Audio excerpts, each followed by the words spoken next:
तो दोस्तों, क्या आप यकीन करोगे कि एक 80,000 से 2 लाख रुपए तक का स्मार्टफोन, सैमसंग का एस सीरीज का स्मार्टफोन, जो फ्लैगशिप लेवल सीरीज का स्मार्टफोन है, उसमें आपको फ्लैट डिस्प्ले देखने को मिलता है, कर्व डिस्प्ले देखने को नहीं मिलता है। क्या आप यकीन करोगे कि वो ब्रांड जिसने फ्लैट के जगह पे कर्व डिस्प्ले देना शुरू किया था, S6 एस सीरीज से बेसिकली वो स्विच हो चुका है फ्लैट स्क्रीन। क्या आप यकीन करोगे कि जो यूट्यूबर्स कहा करते थे कि मैं एप्पल आईफोन नहीं लूंगा क्योंकि उसमें कर्व डिस्प्ले नहीं है, क्योंकि उसमें फ्लैट स्क्रीन है, मुझे कर्व डिस्प्ले पसंद है, वो यूट्यूबर्स आज तारीफें कर रहे हैं सैमसंग की, भाई क्या जबरदस्त वाउसम एकदम से फ्लैट स्क्रीन दिया है। ओह माय गॉड, थोड़ी सी क्रिटिसिज्म भी कर देनी चाहिए यार। लेकिन मैं यहाँ पे सिर्फ और सिर्फ रैंट करने नहीं आया हूँ, मैं आप लोगों को बताने आया हूँ कि सैमसंग के S24 सीरीज में, जिसमें 3 नए स्मार्टफोन लॉन्च हुए हैं, S24, S24 प्लस और S24 अल्ट्रा, इन तीनों में क्या कुछ नए नए स्पेसिफिकेशंस है, क्या कुछ नई नई चेंजेस हुए हैं, क्या कुछ फीचर्स आए हैं एंड आपको बाई करना चाहिए या नहीं। तो सबसे पहले अगर आपने मेरे चैनल को सब्सक्राइब नहीं किया है, भाई सब्सक्राइब कर लो, बेल आइकन दबा लो, वरना पैसे इंटरेस्टिंग वीडियोस को मिस कर जाएंगे। तो तीनों ही डिवाइसेस के स्पेसिफिकेशंस के बारे में बात करेंगे यहाँ पे एक साथ में, क्योंकि तीनों में ही काफी कुछ सिमिलर है, बस थोड़ी बहुत जो चेंजेस है वो मैं आप लोगों को यहाँ पे बता दूंगा। जैसे कि तीनों में ही आपको मिल जाता है बैक में ग्लास का पैनल, जो फ्रेम है वो आपको बिल्कुल ही फ्लैट फ्रेम दिया गया है। दिखने में सैमसंग का यूनिक डिजाइन लगता है, लेकिन अगर आप फ्रेम से देखो या फ्रंट से देखो तो आपको ऐसा लगेगा जैसे कोई आईफोन पकड़ा हुआ है, क्योंकि सैमसंग इज कॉपीइंग आईफोन। क्या मान सकते हो, सैमसंग जैसी ब्रांड जो कि $1 बिलियन ब्रांड है, वो आईफोन की फर्स्ट कॉपी जैसी बनानी शुरू कर दी है। ऐसा हम लोग चाइनीज ब्रांड से एक्सपेक्ट करते हैं, पर सैमसंग से हमें ये उम्मीद नहीं थी कि वो अपने डिवाइसेस को आईफोन जैसा बना देगा, जो कि साइड से देखने में या फ्रंट से देखने में लगेगा कि भाई ये आईफोन ही तो नहीं है। चलो कोई बात नहीं। तो यहाँ पे सबसे पहले जो सैमसंग गैलेक्सी S24 है एंड जो S24 प्लस है, दोनों में ही आपको मिलता है गोरिल्ला ग्लास विक्टस 2 का प्रोटेक्शन, जो कि काफी तगड़ा प्रोटेक्शन है। लेकिन उससे भी तगड़ा मिलता है अल्ट्रा में, जो कि गोरिल्ला ग्लास आर्मर का प्रोटेक्शन। ये एक नई ग्लास है जो कि बहुत ही ज्यादा तगड़ी है। उसके अलावा आपको एल्यूमिनियम का फ्रेम मिल जाता है दोनों ही साइड में, S24 और प्लस में। लेकिन अल्ट्रा में आपको मिलता है टाइटेनियम का फ्रेम, और ये टाइटेनियम का फ्रेम सैमसंग कहता है बहुत ही तगड़ा बनाता है बिल्ड क्वालिटी को, एंड बहुत ही अच्छा लाइट वेट भी बनाता है। तो लेट्स सी कैसा होता है, बिकॉज लास्ट टाइम जब एप्पल वालों ने टाइटेनियम का फ्रेम दिया था तो काफी ज्यादा क्रिटिसिज्म हुआ था, फिंगरप्रिंट्स आ जाते थे, अगली लगता था देखने में। बट लेट्स सी आखिर इसमें कैसा होता है। उसके बाद दोस्तों जो डिस्प्ले है, S24 में मिलता है 6.2 इंचेस का डिस्प्ले, S24 प्लस में मिलता है 6.7 इंचेस का, एंड 6.8 इंचेस का मिलता है दोस्तों S24 अल्ट्रा में। तो ये तीनों में डिस्प्ले में वेरिएंट है, लेकिन तीनों में ही आपको एमोलेड का डिस्प्ले मिल जाता है। 120 हर्ट्ज का रिफ्रेश रेट तीनों में ही है, 2600 निट्स तक ब्राइट होती है तीनों में ही दोस्तों डिस्प्ले, यानी कि तीनों के तीनों जबरदस्त क्वालिटी के आपको यहाँ पे डिस्प्ले दिए गए, एंड तीनों में काफी यूनिफॉर्म बिजेल्स है, अगेन एप्पल से इंस्पायर्ड वाला बिजेल्स। लेकिन जो रेजोल्यूशन है वहाँ पे थोड़ा सा डिफरेंस है। तो S24 में आपको मिलता है यहाँ पे FHD प्लस का रेजोल्यूशन, जी 80,000 रुपए में आपको मिलता है FHD प्लस का रेजोल्यूशन, जबकि 30,000 वाले पोको X6 Pro में आपको 1.5K का रेजोल्यूशन मिल जाएगा। हालांकि दोस्तों S24 प्लस में आपको मिलता है क्वाड HD का रेजोल्यूशन, एंड अल्ट्रा में भी आपको मिलता है क्वाड HD का रेजोल्यूशन। तो चलो ये एक अच्छी बात है। तो ओवरऑल जो स्क्रीन है वो तो काफी ज्यादा अच्छा होने वाला है, लेकिन सबसे बड़ा क्रिटिसिज्म यही है कि इस डिस्प्ले में इसमें कर्व डिस्प्ले क्यों नहीं है। सैमसंग क्यों स्विच हो चुका है फ्लैट डिस्प्ले पे, जबकि तीनों में से एटलीस्ट अल्ट्रा में कर्व डिस्प्ले रिटेन होना चाहिए कि चलो यार प्रीमियम फोन है तो इसमें हम लोग कर्व डिस्प्ले दे रहे हैं, बट क्यों नहीं है, ये सवाल बनता है। आजकल अगर आप मिड रेंज के डिवाइसेस देखो, 25 से 30,000 40,000 तक के डिवाइसेस, उनमें भी कर्व डिस्प्ले आने लगे हैं। लेकिन सैमसंग जो S23 सीरीज में दिया था कर्व डिस्प्ले, उसने पूरा का पूरा शिफ्ट कर लिया फ्लैट डिस्प्ले पे S24 सीरीज से, and this is a downgrade दोस्तों। मेरी नजर में ये एक बहुत बड़ी डाउनग्रेड है। जैसे लोग कहते हैं ना कि भाई 80,000 के एप्पल आईफोन 14 में 15 में 60 हर्ट्ज का रिफ्रेश रेट क्या क्यों है, सवाल करते हैं। सैमसंग वाले कहते हैं कि हमारा तो 120 हर्ट्ज का रिफ्रेश रेट मिलता है। तो अब सबको भाई सवाल करना चाहिए कि ये जो सैमसंग का डिवाइस है इसमें कर्व डिस्प्ले क्यों नहीं है, जबकि Xiaomi में, Redmi में, Realme में, Vivo में, Oppo में, हर इन डिवाइस में दोस्तों आपको कर्व डिस्प्ले देखने को मिल रहा है। लेकिन सैमसंग में इतने प्राइस में कर्व डिस्प्ले क्यों नहीं है, ये लोगों को सवाल करना चाहिए। So that is very disappointing दोस्तों। मुझे पर्सनली फ्लैट स्क्रीन से कोई प्रॉब्लम तो नहीं है, लेकिन ज्यादा एडवांस लगता है कर्व डिस्प्ले देखने में, ये बात आपको यहाँ पे माननी पड़ेगी। लेकिन जो लोग नहीं मानते मत मानो, आपका क्या क्या उसके बाद दोस्तों तीनों ही डिवाइसेस में मिलता है क्वालकॉम स्नैपड्रैगन 8 Gen 3 का प्रोसेसर। लेकिन हियर इज अ थिंग दोस्तों, इंडिया में आपको S24 में Exynos 2400 का प्रोसेसर मिलेगा, इवन S24 प्लस में Exynos 2400 का प्रोसेसर मिलेगा। एंड अगर आप अल्ट्रा लेते हो तो ही जाकर के आपको मिलेगा स्नैपड्रैगन 8 Gen 3। एंड जो लोग Exynos को यूज किए हुए वो जानते हैं कि ये कितना बेकार चिपसेट होता है। Exynos जो प्रोसेसर है वो बहुत ही ज्यादा हीट करता है, इवन जो है लॉन्ग टर्म परफॉर्मेंस पे अगर 1 साल 2 साल देखो तो लैग करता है,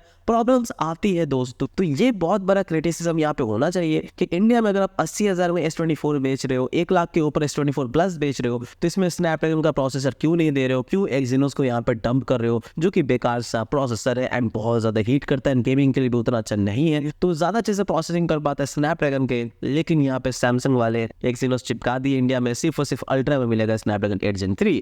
एक और चीज मैं आपको यहाँ पे जानकारी दे दूं, तीनों में ही आपको मिलता है UFS 4.0 का स्टोरेज, DDR5 का रैम। लेकिन गाइस यहाँ पे जो UFS 3.1 है वो आपको मिलता है बेस वेरिएंट में 128 GB वाले रोम में, विच मीन जो Samsung Galaxy S24 है 8 GB रैम 128 GB स्टोरेज, जी 80,000 रुपए में आपको सिर्फ और सिर्फ 128 GB स्टोरेज मिलता है, जिसमें से 30 GB तो आपका सिस्टम ही ले लेगा, बचेगा आपके पास लगभग 90 GB स्टोरेज। तो ये जो 90 GB स्टोरेज है वो आपको UFS 3.1 मिलता है 128 GB स्टोरेज। वाई 80,000 में कम से कम 256 GB से स्टार्ट होना चाहिए था, बट नहीं। एंड इवन 128 GB भी है तो UFS 4.0 होना चाहिए था, नहीं, ये वाला वेरिएंट आपको मिलेगा UFS 3.1। एंड अगर आप 256 GB स्टोरेज लेते हो जो कि ज्यादा ऊपर है, आई थिंक कि लगभग 90,000 के आसपास, तो उसमें आपको मिलेगा UFS 4.0। आप अगर बात कर ले कैमरा की, जहां पे फिर से मुझे सो फील हुआ, जो अगर बेस वेरिएंट्स की बात कर ली यानी कि S24 एंड S24 प्लस की बात कर ले, तो दोनों में ही एकदम से सेम कैमरा सेटअप है, विच मीन्स कि सबसे पहले आपको 50 मेगापिक्सल का मेन कैमरा मिलता है, 12 मेगापिक्सल का अल्ट्रा वाइड मिलता है, 10 मेगापिक्सल का 3x जूम वाला पोर्ट्रेट लेंस मिलता है यानी कि टेलीफोटो लेंस आपको मिलता है, एंड एक 12 मेगापिक्सल का फ्रंट कैमरा मिलता है। जी हाँ गाइज, आपको 80,000 में और 1 लाख में S24 एंड S24 प्लस में आपको कोई भी 5x टेलीफोटो नहीं मिलता है, 3x टेलीफोटो बस चिपका दिया गया जिससे आप अच्छे पोर्ट्रेट्स वगैरह ले सकते हो। आपको मेन कैमरा सिर्फ और सिर्फ 50 मेगापिक्सल का दे दिया गया है,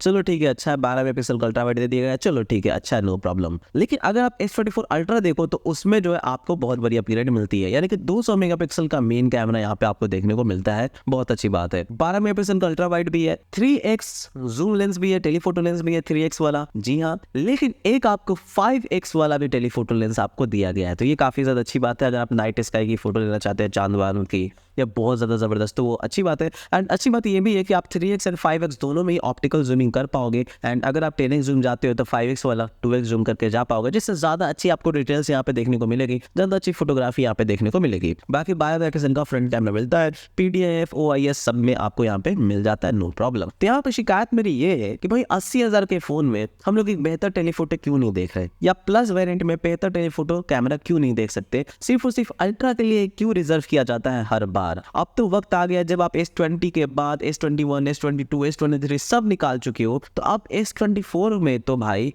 यहाँ पे बेहतर करो, या तो S24 प्लस है उसमें तो अच्छा टेलीफोटो लाने की कोशिश करो, ये एक नॉर्मल सा कैमरा चिपका देना। एंड आई थिंक कि S24 तो चलेगा भी, S24 तो चलता भी है, नो प्रॉब्लम। S24 प्लस में तो कुछ एक्स्ट्रा होना चाहिए था जो काफी ज्यादा प्राइसिंग में है, बट नहीं, S24 प्लस में भी आपको सेम वही कैमरा मिलता है जो S24 में, I don't know why. Okay, उसके बाद दोस्तों मेरा क्रिटिसिज्म है बैटरी को लेकर के। S24 का बेस वेरिएंट में, S24 का बेस वेरिएंट का पूरा S24 में आपको 4000 mAh का बैटरी मिलता है, 4000 mAh का बैटरी S24 में। चलो मानता हूँ 6.2 इंचेस का डिवाइस है, छोटा डिवाइस है, 4000 mAh नहीं कर सकते थे, मतलब उससे बड़ा नहीं कर सकते थे, मानता हूँ, तो भाई चार्जिंग फास्ट कर देते। लेकिन आपको 80,000 रुपए में सिर्फ और सिर्फ 25 वाट का चार्जिंग मिलेगा एंड 15 वाट का वायरलेस चार्जिंग मिलेगा। ये क्या है भाई? अदर ब्रांड्स 120 वाट तक, 200 वाट तक, 210 वाट तक जा चुके हैं इस प्राइस में, एंड आप अभी तक सिर्फ और सिर्फ 25 वाट दे रहे हो। 80,000 डिवाइस में 25 वाट तो आपका सैमसंग गैलेक्सी A सीरीज में भी आता है, तो फिर फर्क क्या रहा? A सीरीज लेने का फायदा क्या हुआ जब आप कुछ नया दोगे ही नहीं S सीरीज में? तो सैमसंग गैलेक्सी S24 में आपको मिलता है 25 वाट का चार्जिंग, 4000 mAh का बैटरी। उसके बाद आपको S24 प्लस में मिलता है 4900 mAh की battery, that is really good, and 45 वाट का चार्जर, एंड 45 वाट का चार्जर, 15 वाट का वायरलेस चार्जर। एंड अगेन जो आपको मिलता है S24 अल्ट्रा, उसमें है 5000 mAh की बैटरी, वेरी गुड, लेकिन अगेन 45 वाट का चार्जर, 15 वाट का वायरलेस चार्जिंग। इससे बेहतर तो Xiaomi वाले 50 वाट का वायरलेस चार्जिंग ला देंगे। सस्ते डिवाइसेस में भी देख लो 30 वाट तक का वायरलेस चार्जिंग ला देंगे, 45 वाट की जगह 120 वाट दे देंगे। तो फिर फायदा क्या हुआ सैमसंग डिवाइसेस लेने का, बताओ। इतने महंगे डिवाइसेस ले करके अभी भी आपकी टेक्नोलॉजी वहीं अटकी पड़ी है जो पिछले 3-4 जनरेशन से चला आ रहा है। तो फिर फायदा क्या हुआ आपका फोन लेने का इतना महंगा? किस बात का अपग्रेड भाई S24 अल्ट्रा, किस बात का अल्ट्रा? अल्ट्रा तो कुछ दिख ही नहीं रहा। खैर मैं बहुत ज्यादा रैंट कर चुका हूँ, तो अब कुछ और चीजें के बारे में मैं आपको बता दूं। Android 14 out of the box मिलता है, One UI 6.1 मिलता है, बहुत अच्छी बात है। सॉफ्टवेयर में नो प्रॉब्लम, बहुत अच्छा है। एक चीज इन्होंने अनाउंस किया है, 7 साल का ये लोग OS अपग्रेड देंगे। क्या ये लोग अपनी बात पे खरा उतरेंगे? ये तो 7 साल बाद ही पता चलेगा, राइट? हो सकता है 2 साल 3 साल के बाद अपडेट देना बंद कर दे, बट कोई नहीं, ऐसा नहीं करेंगे। जब अनाउंस किया तो 7 साल तक देंगे। लेकिन सवाल ये भी है कि इनकी कौन सी डिवाइसेस 7 साल तक चलती है? मोस्टली डिवाइसेस 3 साल मैक्सिमम या 4 साल, उससे ज्यादा तो चलती नहीं है। तो आई थिंक ये एक तरह से एक्सैजरेशन करना हुआ बस फोन को बेचने के लिए, OS अपग्रेड का नाम करने के लिए। 7 साल मेरे हिसाब से जरूरी नहीं था। इसके ऊपर मैं एक एक्स्ट्रा वीडियो लेकर के आऊंगा जहाँ मैं बताऊंगा क्यों इतना ज्यादा जो है बहुत ज्यादा ही हो रहा है, क्यों 5 साल 6 साल 7 साल का अपडेट देना एक तरह से बहुत ही ज्यादा हो रहा है एंड इतना नहीं होना चाहिए। इसको मैं एक्सप्लेन करूंगा एक दूसरे डिफरेंट वीडियो में, ठीक है? बट चलो ठीक है, 7 साल तक अपडेट देंगे, बहुत अच्छी बात है, बहुत ही जबरदस्त मूव है सैमसंग की तरफ से। उसके बाद गाइज ये जो है कुछ AI के फीचर्स लेकर के आए हैं कि आप जो है ऑब्जेक्ट को रिमूव कर सकते हो, पीपल को रिमूव कर सकते हो फोटो में से, या फिर सर्कल करके सर्च कर सकते हो। यहाँ पे आप पूरा चैट GPT वाला जो है यहाँ पे पूरा लगा दिया है। आप बिल्कुल ही मतलब हर एक चीज AI हर चीज कर दिया इन्होंने, तो बहुत सारे काम AI से कर सकते हो, नो प्रॉब्लम। बट मैं कहूँगा ये AI बहुत ही पहले आ जानी चाहिए थी, क्योंकि 2018-19 से मैं ये इरेज पीपल वाला फीचर यूज कर रहा हूँ Xiaomi के डिवाइसेस में। 2020-21 से मैं यूज कर रहा हूँ ये स्काई चेंजिंग वाला फिल्टर वगैरह, ये सब में तो ये सब पहले अवेलेबल था। अभी बहुत ही लेट है सैमसंग, हालांकि इंप्लीमेंटेशन काफी अच्छा हुआ है, तारीफ करना पड़ेगा, but still you are very late. तो अच्छा होगा थोड़ा सा फास्ट ट्रैक करो इसको और भी ज्यादा अच्छी चीजें लेकर के आओ, नो प्रॉब्लम। चलो अच्छी बात है, इस बार AI वाला लेकर के आओ। बाकी दोस्तों बचा प्राइसिंग। तो जी हाँ, जैसे प्राइसिंग स्टार्ट होती है 80,000 रुपए से, तो फिर S24 प्लस या अल्ट्रा की प्राइसिंग में क्या ही बताऊँ, 1 लाख 1.5 लाख जाओ लो, नो प्रॉब्लम। तो ओवरऑल जो फोन है वो तो बिकेंगे ही, इस सीरीज के जो फैंस है वो तो लेंगे ही। एंड ये सीरीज इसीलिए दिया गया है कि भैया आप जो है अच्छे से फोन को मतलब एक्सप्लोर करो, यूज करो और खूब पैसे इसमें उड़ाओ, इसीलिए दिया गया है, क्योंकि ये फैंस के लिए है। एंड फैंस तो बाय करेंगे ही, फैंस को इसमें क्रिटिसिज्म दिखेगा नहीं। एंड मैं जो इतना ज्यादा क्रिटिसाइज किया हूँ इन सीरीज को, तो लोग कमेंट्स में गालियां भी देंगे ही, लेकिन मैं इतना कहना चाहूंगा कि सैमसंग के फोन्स वर्थ द मनी है, ठीक है? आपको बाय करना, आप बिल्कुल बाय कर सकते हो, नो प्रॉब्लम, ये टोटली वर्थ द मनी है। बट सवाल ये कि ये वर्थ और भी बेहतर हो सकता था, S24 और भी बेहतर हो सकता था। S24 में भी क्वाड HD का डिस्प्ले आ सकता था, S24 में भी 45 mAh का बैटरी आ सकता था, या अगर नहीं आता तो S24 में भी 45 वाट का चार्जिंग आ सकता था, या फिर उसके अलावा S24 में आपको यहाँ पे एक बेहतर टेलीफोटो लेंस आ सकता था, एक बेहतर कर्व डिस्प्ले आ सकता था सभी फोन्स में। लेकिन जो ये जो चेंजेस हुए हैं, मुझे ऐसा फील हो रहा है कि एक तरह का ये डाउनग्रेड है। जी हाँ, आपको camera will be the best, Samsung का camera is the best, no problem, iPhone and Samsung cameras are the best, और बाकी सब चीजें कहाँ हैं? सिर्फ कैमरा के लिए DSLR थोड़ी ना खरीद रहे हो।